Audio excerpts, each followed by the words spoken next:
Hello, everyone. Welcome back to another episode of the Love and Lore podcast, the podcast where we spread love through sharing our stories and life lore. So, welcome to our final episode of January. I cannot believe January is already over. What the heck? But yeah, welcome back. I'm so happy you're here. You might have also noticed that a lot of the episodes this month have been solo episodes, and that was kind of intentional because I wanted this first month to be just between you and me and setting a good foundation for ourselves for the rest of the year. I wrote a letter to myself and read it to you guys. I did a Q&A and get to know me. And today I wanted this episode to be dedicated to setting us off for the rest of the year because I know that a lot of us have set a lot of goals for ourselves, a lot of high expectations, and a lot of them tend to die down by the end of the month and towards the beginning of February and March, like they all just kind of go away. So by the end of this episode, I hope that you feel inspired to keep your motivation strong and to follow through with your goals. So yeah, this episode's going to be just a little bit different. It's going to be more of an advice episode, but ultimately spreading love. I want you guys to feel so much love from this episode. First thing we're going to talk about today is confidence. I love talking about confidence. It is one of my favorite topics to talk about. I can yap about it all day. If you have big dreams, you will need confidence to follow through. The first thing we're going to talk about is the file folder analogy. This is one of my most favorite ways to look at confidence. And the whole idea behind this is that confidence is simply just a collection of evidence. So our brains are literally built like computers. So when you get a new computer, it starts off as a blank slate. And that's like us. When we're born, we are born a blank slate. This is the beginning of our computer process, system, life, whatever. And I know there's this whole argument in psychology about whether or not we are born with certain traits like confidence or whether we are building them over time through experiences and they, get drawn into our blank slates, right? For the purpose of this episode, for the purpose of this topic, I'm going to be going along with the idea that we are born as a blank slate. And I even believe this myself. This is definitely the point of view that I look at things, that I look at life. So anyways, our brains are built like computers. We are a system. And every time we do something new, every time we create something, experience something, we create these files, and these files get processed, stored into the cloud. They stay there forever and it goes into our system. And these files also belong in little folders. Like you can have a folder for social skills, you can have a folder for finances, for reading, for writing, for dancing, writing essays, like you can have folders for anything. The thing with confidence in relation to this analogy is that we get scared to do things because we simply don't have evidence of us doing it in the past. There are certain files that have not been created in our system yet. Take public speaking, for example. Let's say we have our folder for social skills, folder for public speaking. There are no files in that yet because we simply haven't spoken in public before. We have no evidence of it. And guys, how do we build evidence? By doing it. That's how you build evidence. So what I'm getting at here is that you just have to start. You have to just do it. You have to start somewhere, even if it's bad. You have to just get something in the system. Build evidence, because the more evidence you have, the more confident you'll become. And think about it, right? Once your public speaking folder has been filled with so much evidence, you are going to take the next opportunity of public speaking as a walk in the park. Now, let's say that you do have so much evidence in there that you can public speak. And let's say by this point you have presented so many times, you've spoken so many times, right? You have so much evidence, so many files in there. Let's say that you were given another public speaking opportunity and it's actually something you've spoken about in the past. Well, think about it. You already have a file based on this experience. The next time you do it, it's not a problem. There's evidence that you've already done it. But the route of getting there is just by starting. It's just by doing it. Getting one file in there will help you build more and more. It just has to start from somewhere. A single mindset shift is all it really takes. It can just come from a single snap of the finger. Like you can be terrified in one moment, next moment, shift your mindset. Think, I can do it. Another example I can think of, probably a more realistic one, is essay writing. All right, so your folder for essay writing in your brain is empty, right? No evidence that you can write an essay. And then suddenly you're in high school and you're tasked to write an essay. And you're obviously so scared because, girl, I've never wrote an essay before. Well, duh, because you've never wrote an essay before. There's no evidence that you can do it. But guess what? That folder, that essay folder, will stay empty until you've actually start building evidence and putting it in that folder. So you start practicing essays essays, you start building evidence. No matter how bad each essay is, you are still building evidence. And you practice and you practice and you keep writing no matter how bad it is, no matter how much you don't like them. You build evidence for yourself and you put that in the folder. And in a blink of an eye, you are a pro because you have built evidence. And so let's say you've done a lot of essay work. You have now gotten yourself to a point where you are confident with writing the next essay. And if you happen to be tasked on writing on a topic you've previously written about, there you go, that's your evidence. You can use that to help you with your confidence for the next one. And back to the bottom line here, it all just starts with starting. Quite literally, it all starts with a mindset shift. It all starts with the first one. It all starts with the first step. I'm going to throw out another example here, and this one's going to be very personal to me, but it's about podcasting. So when I first started, I had nothing to work with. And obviously, when you make content, you store them in files in your system. There was no files in my podcast folder, no files at all. And it wasn't until I started, period. That's all I needed to do was start. It wasn't until I started and kept making more and more episodes that I started to become more confident. And guys, I have so many files in my podcast. I have multiple folders for my podcast actually, and I have gathered myself so much evidence that I can do it. And the first ones were obviously not the best, but that's the whole point. The first ones aren't going to be the best. All that mattered was that I kept building evidence. And what's even more beautiful about this is that there's literally no way but up. Like, let's say you have so many different folders, so many different domains in your life covered already. If you were to venture out and start something completely new, you have so many other folders to fall back on, so much evidence from your life that you can fall back on. And lo and behold, you are just this powerhouse of a person that has so much evidence, so much confidence, and you're set for life basically. Bottom line, again, what I'm trying to say here is that you will never achieve a certain point if you don't start somewhere, if you don't start building evidence from yourself. The first file, it's going to be ugly, but that is the point. It just gets better from there. You just have to keep creating, you have to keep experiencing, you have to keep doing more and more things to build evidence. And that is why I fully and truly believe that confidence is a skill and something that you work towards and something that isn't necessarily innate. But yeah, I just love this analogy so much, and I hope that you were able to take something away from it. The next perspective I want to take on confidence and taking risks is evolution. Okay, this is going to be a little nerdy, talking about evolution and neuroscience and whatnot, but I think it's really important to know about this, okay? Okay, so this is going to be a very blunt statement, but we're going to break it down, okay? Our brains literally don't want us to succeed. We are built to not take risks. We are built to be safe. And this is based off of evolution.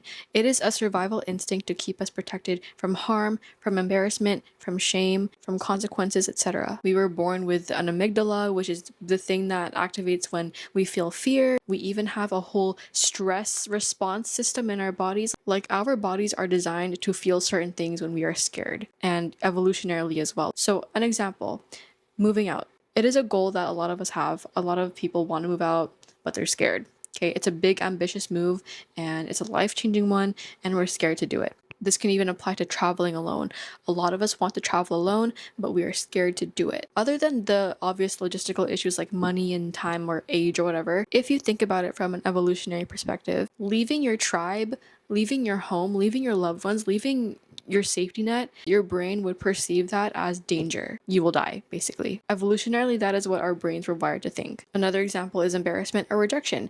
Long ago, if we were embarrassed or ashamed or rejected, then that would equal to lower status and less survival, and you will die, basically. So you know what I'm saying, right? Like, this mindset is so outdated. Like, we all know that moving away is not going to make us die. Our nervous systems have simply just not caught up to this. So anyways, what I'm saying here is that when you do something new, when you take a risk, when you do something scary and you feel scared, it's not because you're doing something wrong. It's not because you've made the wrong choice.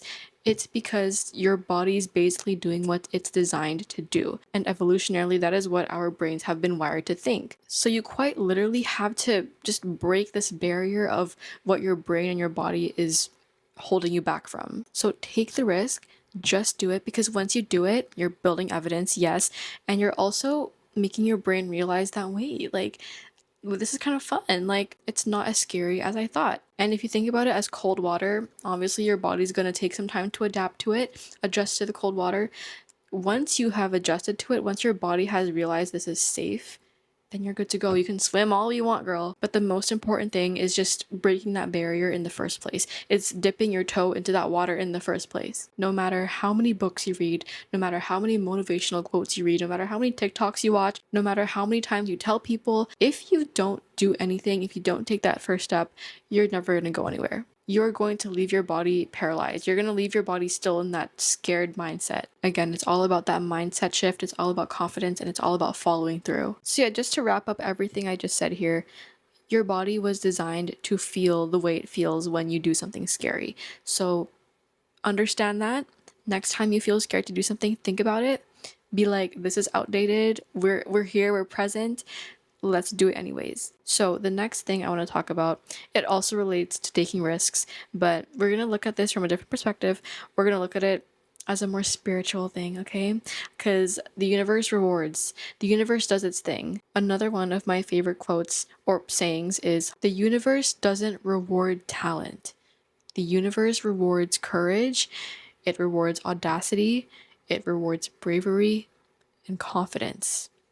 It rewards people who take the risk. Talent can only get you so far. You can be the most talented person in the world, but if you don't have the courage to show it off somewhere, do something with it, do something about it, it's just going to be there. You're going to stay stagnant. And likewise, this applies to big risks you want to take, a project you want to start, or something you want to do. If you don't take the risk, then someone less qualified than you is going to take it from you. Someone that actually has the courage to be bold and take risks, they will take it from you. They might not be the most talented, but they do have the confidence to do it. And that is the most important part here. Let me say it again. The universe does not reward talent. It rewards bravery. It rewards courage, audacity, and confidence. And yes, of course, it is so daunting and scary to take risks, but take everything we just talked about. All it starts with is a simple mindset shift. All it starts with is a step forward, taking the risk and doing it anyways, no matter how scared you are. And you know what? I would even argue that you don't even need a mindset shift. Like, just doing it before you're even ready is amazing, because you know what, guys? You know what? You're never going to be ready. You're never going to be ready. So just start. Just literally start. And also, because clarity follows action. Let me say that again, nice and slow.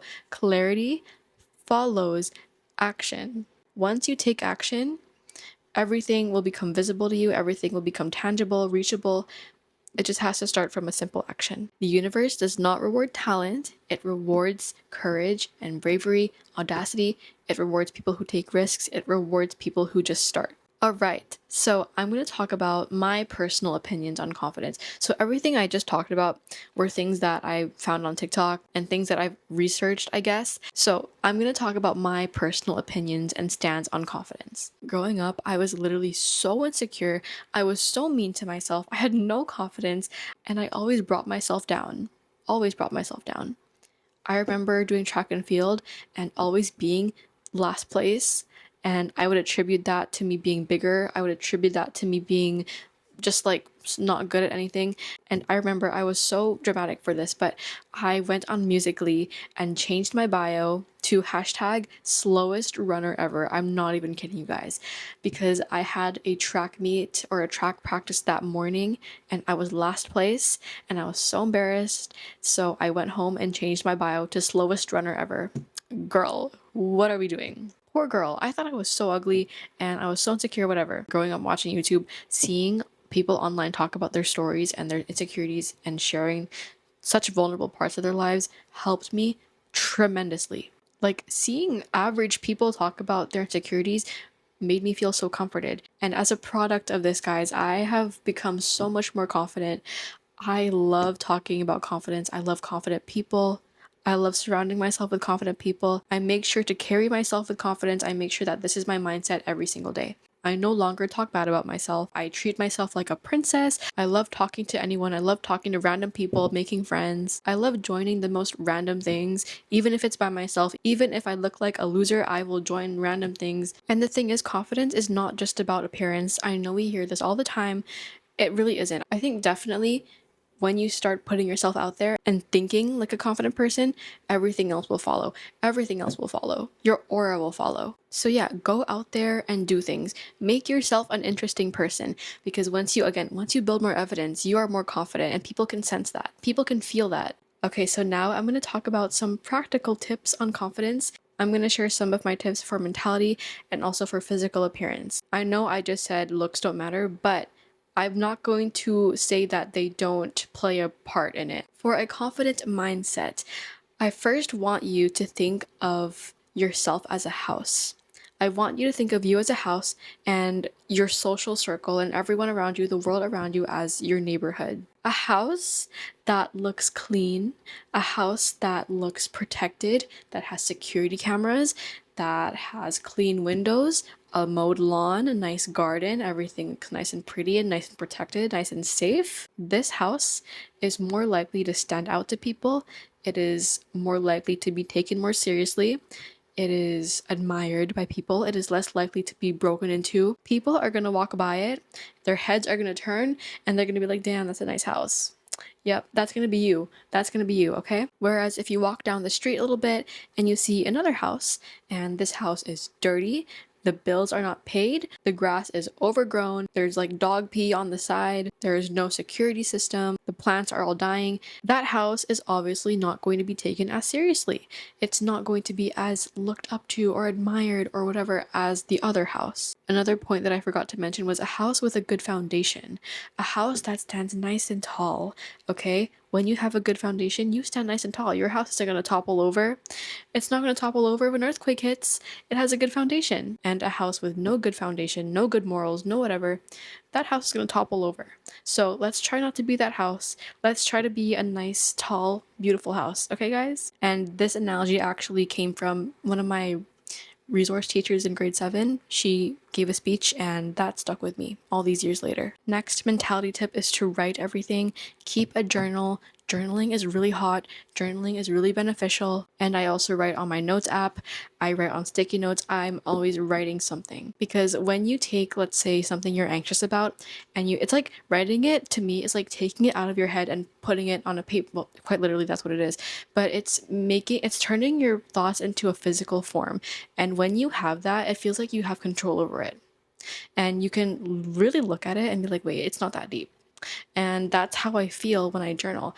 I'm taking all my thoughts and turning it into a physical form onto paper, and something I can literally hold in my hand. It's so beneficial. I don't know where I was going with that, but it's so beneficial. Speaking of writing down your achievements is also something super beneficial and something that I have started to do this year. We get so easily caught up with all the anxiety and all the worries in our lives and all the things that we have to do in the future and all the stresses and whatever. But we never really get to just sit down and acknowledge everything we've actually accomplished. Because guys, the days are going by and we are actually, believe it or not, we're getting stuff done. So it's important that we sit down and really be with ourselves and look at all we've done. And even like really stupid little things like, oh, I took a shower today, or I don't know, I wrote one sentence, or I gave someone a hug. Like, girl, write literally everything you've achieved. Next is to force yourself to do one scary thing every single day. I don't care what it is, you're building evidence by doing that. Take care of your health and hold yourself accountable to build discipline. Taking care of your health, I don't think I need to talk much about this one. Just take care of your health. Don't take it for granted. When my mom got sick last January, it really just showed me that health issues don't discriminate. Okay, they can happen to anyone. And then holding yourself accountable to build discipline. This one is pretty self-explanatory. Discipline is so healthy, it's so important, and so is accountability. Systems work for me, having structure works for me, and that is how I hold myself accountable, and that is how I stay disciplined every single day. Now, when it comes to physical appearance, remember the house analogy, guys? Houses that have, at first glance, they look put together, they look clean, they look protected, they look like they have a good foundation. This is what we mean by physical appearance, okay? Like, taking care of yourself is important. Taking care of yourself is hot. Taking care of yourself means that you love yourself. Making clothes work for you. Recently, I bought some tops, but never ended up wearing them because the back was too loose and it was just so unflattering on me. But then magically one day I decided to tie it with a hair tie. Well, duh. I decided to tie it at the back and it just looked so much more better. I made my clothes work for me and now I love them. I love wearing them. Knowing your body type and knowing how to dress for your body type is a game changer. I honestly need to get on this. I have been trying to do some research and I really want to make like a collage board of clothes that would look good with my body type. I just need to know what my body type is. Knowing your facial structure, buying clothes that you actually like. Next up, we have affirmations. I'm sure y'all saw this one coming. When you repeat something over and over and over again, your brain is going to act like it already is in that reality, if that makes sense. So if you say every single day to yourself that I have good grades, your body is going to start doing things to embody that reality for you. And then just some obvious ones, we've got eating healthy, drinking water, hyping yourself up, wearing cute clothes, wearing things that you like, taking care of yourselves. You can really tell when someone takes care of themselves. You can really tell when someone prioritizes themselves. Just like the house analogy. You can tell just at first glance by looking at a house, damn, that's a nice house. Like they know how to take care of themselves. That is what we want, guys. I also do want to acknowledge here that a lot of people might have struggles with achieving this confidence because of outside factors like family, or the people they're surrounded with are very negative. And I will say that also plays such an important role. I'm very grateful that my parents have grown up telling me they loved me and I was always very supported by them. And so of my friends, they've always been very supportive of me and we always hype each other up. So I'm just very blessed that I'm surrounded with a good circle of people, and I know that not all of us have that. I know a lot of us are surrounded by people that are negative and they have no choice. They can be family members, they can be friends, and it's hard to get out of those situations. So I know it can be hard externally to embody this if the people around you are bringing you down. So in this situation, you really have to find something to help you get there. And a lot of it will come from yourself. And in this case, I would think of the file folder analogy again. Just start building evidence for yourself. It's going to be really ugly in the beginning, but you have to start somewhere. And also hear it from me, you are worth it and you can achieve everything in this lifetime that you want to achieve. Okay, now I want to talk about looking stupid because part of being confident and part of putting yourself out there and taking risks is looking stupid, okay? Trust me, like literally hear it from me. I feel stupid all the time. But at this point, I don't care because I've learned that being stupid and feeling stupid and being embarrassing is the cost of entry or is the price of entry. I don't know what the saying is, but you have to look stupid. Like that is literally the only way you're going to make it out here. And to be honest, when I see someone being embarrassing, when I see someone putting themselves out there, when I see someone not afraid to be vulnerable, looking stupid, looking embarrassing, I'm not thinking like, ew, like what are they doing? You know what I'm thinking? I'm thinking to myself, wow, they're so confident. Like, I am so happy for them. Like, go you. Like, people who post 10 times a day on TikTok, I'm like, you know what? Go you. They're so free-spirited. They don't care. I admire that so much. And honestly, I'm still working on this. I still feel so annoying whenever I post stuff, and it's something I'm working towards, but also I'm really learning to just not care. And it's the price of entry, guys. So it's okay to look stupid. If anything, it's hot. Looking stupid is hot. It shows confidence, like, literally just be stupid. We are nearing the end of the episode now, and I want to tie all of this back into New Year's resolutions because I did mention this in the beginning of the episode. I want you guys to leave this episode feeling like you can accomplish all your goals and fulfill all the resolutions you made in the beginning of the year. Now, I want to share with you guys how I'm going to do this personally, okay? So I have a lot of goals. I have a YouTube video talking about all my resolutions, and I have many, many more. Like, honestly, I think of new ones every single day, and it gets really overwhelming. And in reality, nothing will get done if I have no structure, because I like to operate with structure. So what I'm doing is I'm breaking them down. So I'm choosing to focus on 3 resolutions each month. So this month in January, I'm focusing on fixing my posture, managing my screen time better, especially when I'm in public, and procrastination. So those are my 3 goals for January. And within these goals, I have actual like systematic steps on how I'm going to get this done. So for the posture thing, I'm setting a goal for myself every day to have 5 minutes of straight good posture. It can be any 5 minutes of the day. I just have to make sure I maintain good posture for that 5-minute period. And hopefully by the end of the month, I will have good posture all day. That's the goal. For my screen time in public, honestly, this one's kind of a hard one. I'm still struggling with this one. So yeah, this one is pretty loose right now, but guys, we're gonna get there. And for procrastination, I think this one has been my best one so far. I've already seen a difference. I made a phone jail. I made a YouTube video about this as well.